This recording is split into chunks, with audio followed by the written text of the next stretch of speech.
tudo bem com vocês? Meu nome é Flávio Nascimento, sou tradutor e intérprete de língua de sinais do Instituto Federal de Educação, Ciência e Tecnologia do Norte de Minas, no campus Diamantina. Já atuei como intérprete formador do CAS, Centro de Capacitação de Profissionais da Educação e atendimento a pessoas com surdez. Lá, eu trabalhei durante 3 anos, atendendo a 15 superintendências do estado de Minas Gerais e 1.522 escolas estaduais. Também fui intérprete do Centro de Educação à Distância do IFNMG, o SEAD, no curso técnico de tradução de Libras e na graduação à distância do Letras Libras. Também atuei na Câmara Municipal de Montes Claros, nas escolas estaduais, e fui professor de Libras no SENAC e em cursos particulares de formação de intérpretes. E ainda estudei psicologia. É um enorme prazer estar aqui com vocês nesta disciplina de tradução e interpretação mediadas por tecnologias e que tem, de alguma forma, a ver com o meu trabalho, pois, como eu já disse, atuei aqui no SEAD, no IFNMG, por mais de 1 ano no estúdio. Será que alguns de vocês ainda se lembram de mim? Então, eu estive neste tempo fazendo as traduções das videoaulas assistidas por vocês e foi uma experiência ímpar para o meu desenvolvimento como tradutor e intérprete de Libras. E isto me fez refletir sobre algumas complexidades dos desafios, responsabilidades e como poderia, se dar este aprimoramento do profissional nesta área. De fato, não é nada fácil e ainda nós podemos perceber como que essa experiência durante este percurso com alguns alunos, com essa atividade, que eles sabem muito bem do que eu estou falando, então, este é uma complexidade que eu não poderia começar a aula antes de agradecer estes meus colegas que entendem bem dessa complexidade e que trabalham nos bastidores e que muitos de vocês ainda não os conhecem, que são as pessoas responsáveis por fazerem este e tantos outros cursos engrenarem. Quem são eles? São os técnicos do estúdio, que quero cumprimentá-los pelo trabalho na pessoa dos meus amigos, o Cláudio e o Igor, na pessoa também da coordenadora de curso de vocês, minha amiga Elana Vaz, que eu sei do esforço dela por este curso em específico, da coordenadora, mediadora de professores, Ilian Patrícia, e minhas colegas tutoras, tanto presencial quanto à distância, que as cumprimento na pessoa da tutora e amiga Sara Caldeira. E também parabenizar a vocês, alunos, por terem prosseguido até aqui e não desistido. Os cumprimentos nas pessoas dos meus amigos, a vocês, alunos, meus amigos Pedro Lucas, Gabriel Couto, Érica Moraes e Aline Rocha. Eu quero cumprimentá-los, todos os alunos, na presença dessas pessoas. E também pelo meu trabalho desenvolvido neste curso e aproximação com alguns polos que visitei pessoalmente, como o de Januária e o de Montes Claros no ano passado. Me sinto não como aquele que detém o conhecimento, mas sinto-me mais próximo de vocês e responsável também pela qualidade desta aula e do curso. Estou aqui para compartilhar algo que sei e também aprender com vocês nos fóruns de discussão, algo que eu ainda não sei. É de suma importância a participação de vocês nos fóruns de discussão online, porque será lá que nos encontraremos. E isto é o quê? É a tecnologia nos unindo e otimizando o conhecimento em lugares que talvez seria mais difícil o ser humano ir. Esta é a responsabilidade do SEAD FNMG, levar educação de qualidade. Onde talvez neste tempo, em muitos lugares, vocês alunos, não seria possível chegar. como este curso técnico federal de tradução e interpretação de Libras. Por isso, se esforcem e não desperdicem esta oportunidade. Também, na sala virtual, nós temos a apostila que vocês poderão acessar a qualquer momento. Suas dúvidas a respeito da aula ou do tema em si. Vocês poderão sanar no fórum e nas salas de discussões. A tradução, colaboração dos tutores, vocês terão, e a minha também, que estarei lá para atendê-los e ajudá-los. Eu fico feliz por fazer parte, mesmo que seja por um pouco, da caminhada da formação de vocês. Vamos à nossa aula, então? Nós estudaremos nessa disciplina de tradução e interpretação mediadas por tecnologias 4 unidades. Vamos vê-las?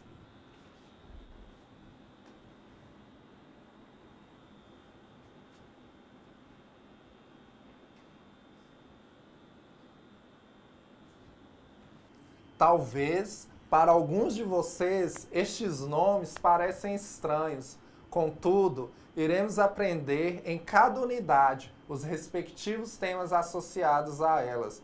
Antes de tudo, gostaria de filosofar um pouco com vocês sobre a complexidade da tradução, para depois entendermos todo esse processo e instrumento de apoio necessário que torna o nosso trabalho eficaz e rico.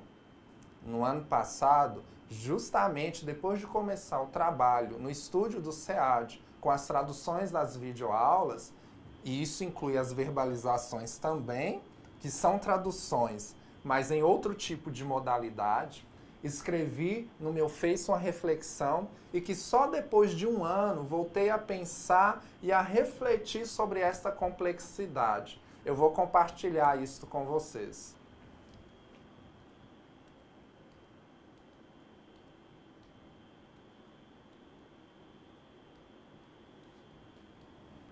Certa vez eu li, não me lembro agora onde, que as línguas são irracionais entre si.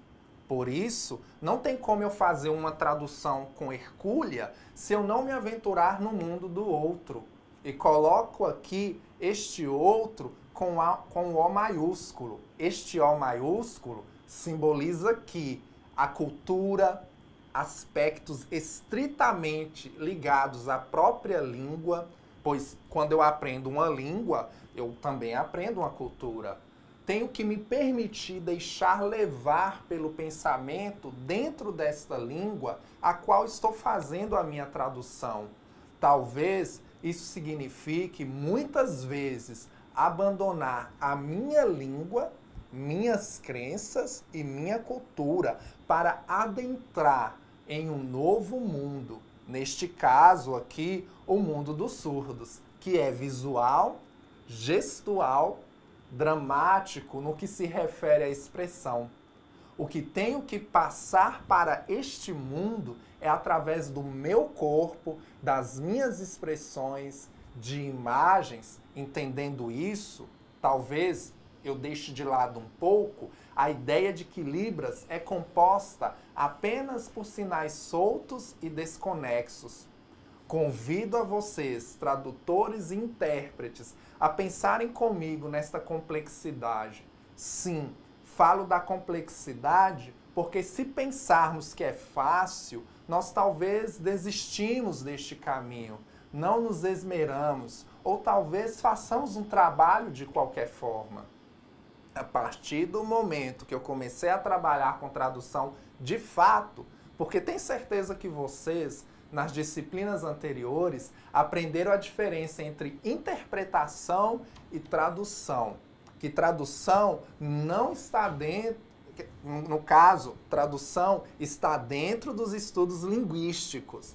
Dentro da tradução, nós temos a interpretação simultânea, consecutiva, e ainda temos a tradução que se distingue da interpretação no fator tempo. Se caso não estudaram ou não se lembram, podemos conversar sobre isso no nosso fórum. Continuando o nosso raciocínio, percebi que o processo de tradução me oportunizava utilizar vários recursos como dicionários, internet, Google Tradutor. Por isso, nesta complexidade das línguas em si, nós tradutores precisamos recorrer a inúmeros recursos, pois isso torna o nosso trabalho mais responsável, com uma cobrança maior de equivalência. Podem desconstruir aí o que vocês chamam de fidelidade na tradução, pois tratando que as línguas são irracionais entre si, jamais uma poderá corresponder à outra sempre 100%, pois haverá uma espécie de incoerência se eu traduzir sempre no pressuposto de fidelidade. Um caso clássico que ilustra bem isso é o depoimento do intérprete do ex-presidente Lula, que disse, na posse do ex-presidente dos Estados Unidos, o Barack Obama, ao encontrar com ele, Lula, cumprimentando-o pessoalmente, disse: companheiro, você está com um grande pepino nas suas mãos. Pensando na língua inglesa, que é a língua oficial dos Estados Unidos, se fosse traduzido fidedignamente, palavra por palavra, talvez o Obama pensaria assim.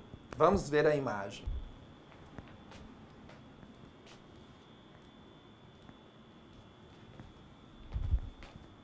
Ele literalmente pensaria em um pepino em suas mãos.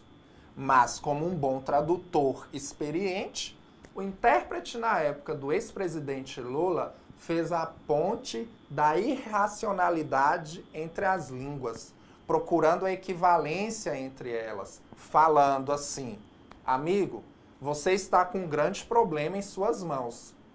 Ele não fez inferências, não colocou suas opiniões, trouxe a equivalência entre as línguas, fazendo a ponte da comunicação entre as duas culturas, dois mundos distintos, duas pessoas.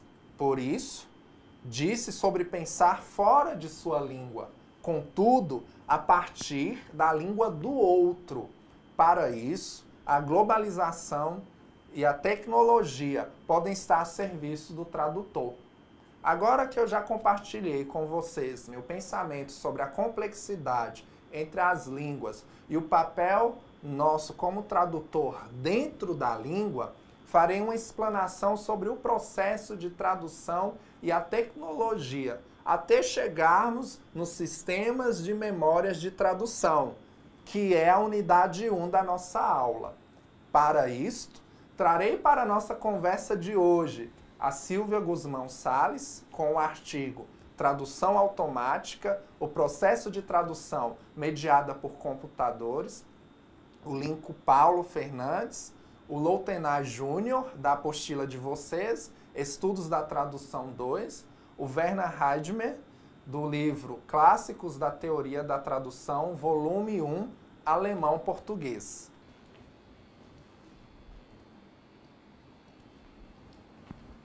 Quando falamos de tecnologia, tenho certeza que vem à mente de vocês computadores, fibra ótica, robôs, máquinas. Entretanto, não é bem este conceito que muitas vezes que passa por nossa mente, que é o conceito correto de tecnologia. A tecnologia está ligada a um conjunto de intervenções e praticidades, ferramentas que auxiliam os seres humanos cada vez mais em seu trabalho. Por exemplo, a máquina de datilografia é um tipo de tecnologia da época que ajudou e muito trabalho, principalmente de escrivões. Só que hoje nós utilizamos os computadores.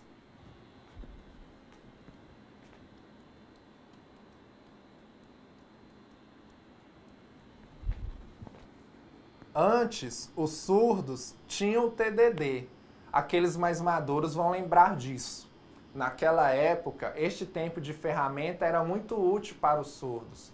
Contudo, com os avanços, nós temos a webcam, que pode ser usada no WhatsApp, Facebook, Skype, entre outras redes sociais.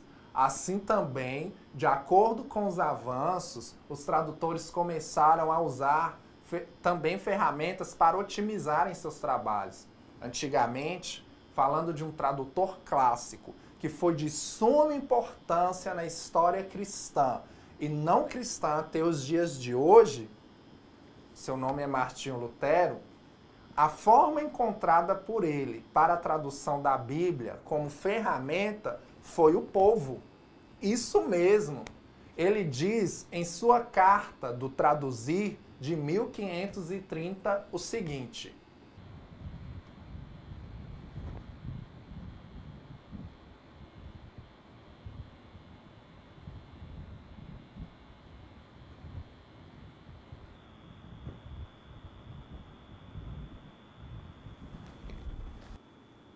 aqui percebemos algo magnífico. O trabalho de Lutero na tradução da Bíblia, segundo sua carta, foi perceber como os outros falavam na rua para traduzir de forma escrita, mais próximo possível do entendimento dos alemães da época. Isso nos faz pensar também sobre o pragmatismo, que está dentro dos estudos linguísticos e também da tradução. Entretanto, não será nosso foco hoje, pois o que notamos aqui é que Lutero, na época, não tinha tecnologias disponíveis, porém, utilizou o recurso que podia, a observação da fala dos alemães nas ruas. Com certeza, este trabalho histórico de tradução foi feito com hercúlea. Com o passar do tempo, a criação de ferramentas e a necessidade de comunicação mundial para política, economia, educação, entre outros, os tradutores passaram a recorrer tecnologias de suas épocas para fomentar seu trabalho e produzi-los com qualidade. Diante disso, foram surgindo pesquisas de acordo com as dificuldades encontradas.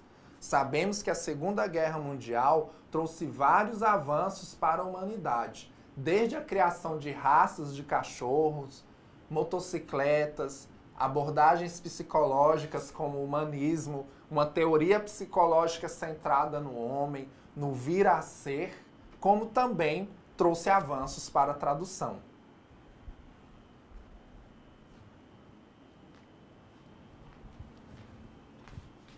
Tivemos registrado historicamente a primeira tradução simultânea de língua oral no julgamento de Nuremberg, e até hoje são utilizados fones de ouvidos e também intérpretes de cabines em conferências políticas internacionais.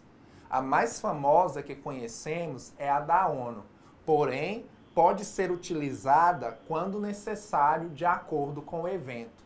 Deixo aqui uma pergunta simples para vocês responderem lá no nosso fórum de discussão. Por que é necessário a utilização de cabines e fones de ouvidos nas traduções? Para nós que somos tradutores e intérpretes de Libras, é fundamental refletirmos constantemente sobre a língua, para que nosso trabalho se aprimore cada vez mais. Isso me faz lembrar de uma fala da minha amiga Sara Caldeira, tutora do nosso curso, que proferiu em uma palestra no ano passado. Ela disse o seguinte: não paro de estudar. Às vezes, quando estou ouvindo uma música, fico pensando como seria em Libras. E isto, obviamente, me surpreendeu, porque ela tem mais de 10 anos de experiência na área de tradução de Libras. Acredito também que com outros e também como outras colegas são assim. Estudar e refletir sempre sobre as línguas. Isso tornará você cada vez mais excelente no seu trabalho. Não sei se perceberam, mas ao decorrer estou dando algumas dicas para vocês que talvez vocês não encontrem em cursos na vida. Então, vamos combinar uma coisa? Assim que eu falar uma dica para a turma, eu falarei a seguinte frase. Fica a dica. Aí vocês poderão anotar ou prestar mais atenção, ok? Eu espero suas respostas lá no nosso fórum de discussão. Continuando a falar sobre o julgamento de Nuremberg, nele ocorreu um caso interessante. Um dos militares nazistas que estavam sendo julgados, um dos réus, era fluente em alemão e inglês, mas preferiu dar seu depoimento em alemão. Só que exigiu também que tivesse acesso simultaneamente, através dos fones de ouvido, à tradução do intérprete que traduzia do alemão para o inglês. Sabe o que ocorreu? Ele entrou com um processo para anular sua sentença, alegando que o tradutor errou várias vezes na interpretação e com isso recebeu uma pena mais branda. Fica a dica para pensarmos em nossas responsabilidades antes de assumirmos algo. Lidamos constantemente com dois mundos diferentes. Para quem ainda não assistiu, vocês podem assistir o filme O Julgamento de Nuremberg e também o filme A Intérprete, que relata sobre um crime assistido por um intérprete da ONU. Lá vocês poderão ver o trabalho de um intérprete de cabine, de como esse trabalho é desenvolvido.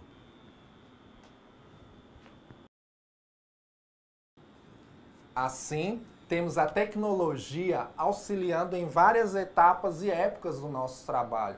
Por exemplo, no ramo das ciências exatas, tivemos os pioneiros que são o inglês Booth e o americano Oren River, que desenvolveram uma calculadora científica com dados suficientes para realizar uma tradução palavra por palavra, sem se preocupar com as questões linguísticas como a sintaxe ou ordem lexical.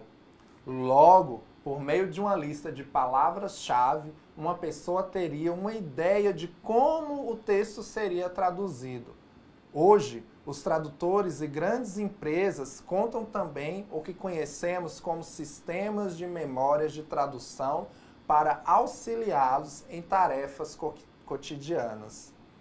Segundo Fernandes e Júnior, só a partir dos anos 90 que as memórias de tradução ganharam mercado e se expandiram, facilitando o trabalho dos tradutores.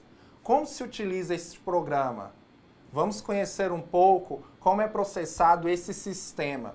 Mesmo você que não possui familiaridade com o computador, tenho certeza que a disciplina será de grande ajuda para os que não possuem apenas uma forma de tradução.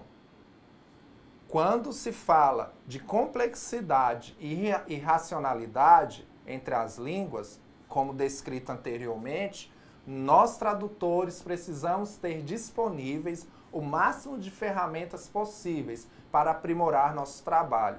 Por isso, estas aulas irão ampliar a visão de vocês quanto o ser tradutor.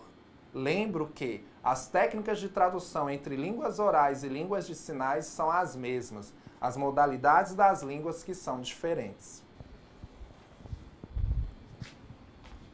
O programa divide o texto que será traduzido em segmentos. Por exemplo, irei ilustrar melhor para vocês compreenderem o que é segmento e como este programa funciona passo a passo. Eu tenho um texto em inglês, uma frase do cantor Jimi Hendrix. Observem os slides.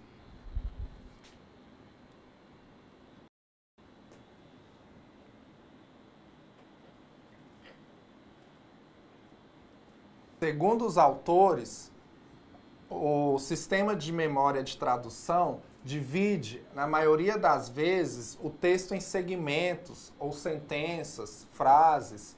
Entretanto, existem alguns programas que permitem ao usuário definir como será traduzido, se será por frases, fragmentos de frases ou parágrafos inteiros. Depois da segmentação do texto, vem a parte de combinações, em que o programa irá combinar temas dos textos com os que já existem armazenados. Essas combinações podem ser exatas, completas, difusas, de termos e de subsegmentos. Vamos pensar então comigo nós temos um programa desse no nosso computador imaginário. Vamos imaginar aqui um computador. E utilizaremos a frase deste cantor para facilitar a nossa compreensão. Primeiro, nosso programa irá dividir o texto em frases, como nós vimos no slide anterior. Agora, nós iremos ver sobre a combinação exata. Aqui temos a frase completa traduzida de acordo com o nosso programa de memória de tradução do SEAD. Quando o poder do amor superar o amor ao poder, o mundo conhecerá a paz. Vamos conhecer agora sobre combinações completas, que é quando uma nova sentença é introduzida no programa e difere dos termos contidos neles. Isso ocorre com datas e horas, nomes de empresas que não são traduzidos. Contudo, isso não interfere no entendimento da tradução. Aqui está o exemplo do nosso programa.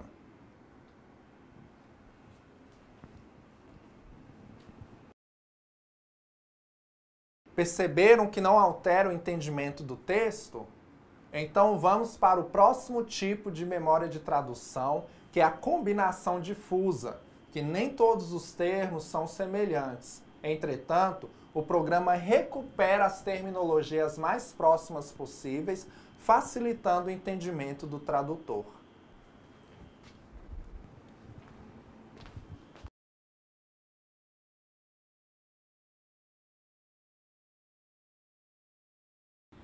Aqui temos um exemplo de sistema de memória de tradução bilíngue, em português e espanhol.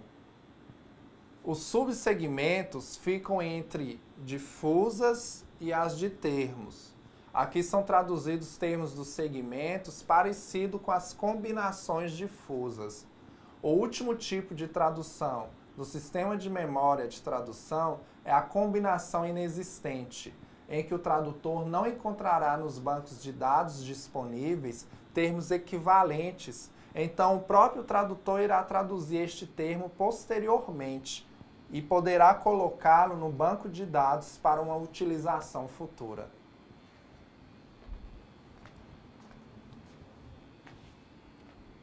Agora, vamos conhecer um pouco dos tipos de programas de memórias de tradução disponíveis no mercado.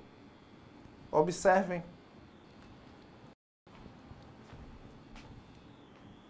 Um dos precursores dos sistemas de memórias de tradução é o Déjà Vu, que surgiu no início dos anos 90, conhecido por oferecer um conjunto de ferramentas praticamente completa para a tarefa de auxiliar o tradutor.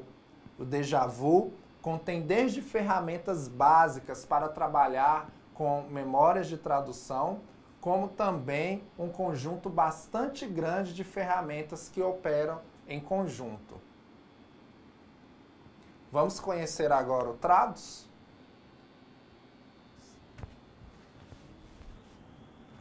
Iremos conhecer também o Metatext.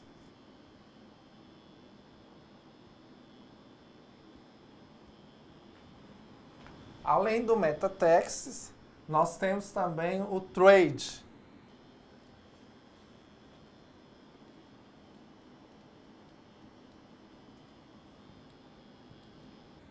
Além do Trade, nós temos uma outra ferramenta, um programa muito bom no mercado, que é o WordFast.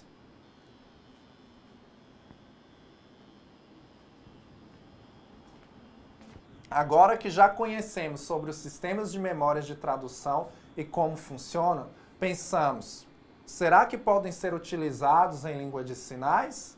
A apostila de vocês responde bem a esta pergunta, mostrando um trabalho feito de tradução por uma equipe de profissionais que trabalharam 4 meses para traduzirem o 9º Congresso de Aspectos Teóricos das Pesquisas nas Línguas de Sinais, realizado na Universidade Federal de Santa Catarina, em dezembro de 2006. Toda a metodologia adotada pelos tradutores estão na apostila de vocês, mostrando que é possível sim utilizar estes recursos na língua de sinais. Antes de finalizarmos nossa aula, vamos recapitular o que aprendemos hoje?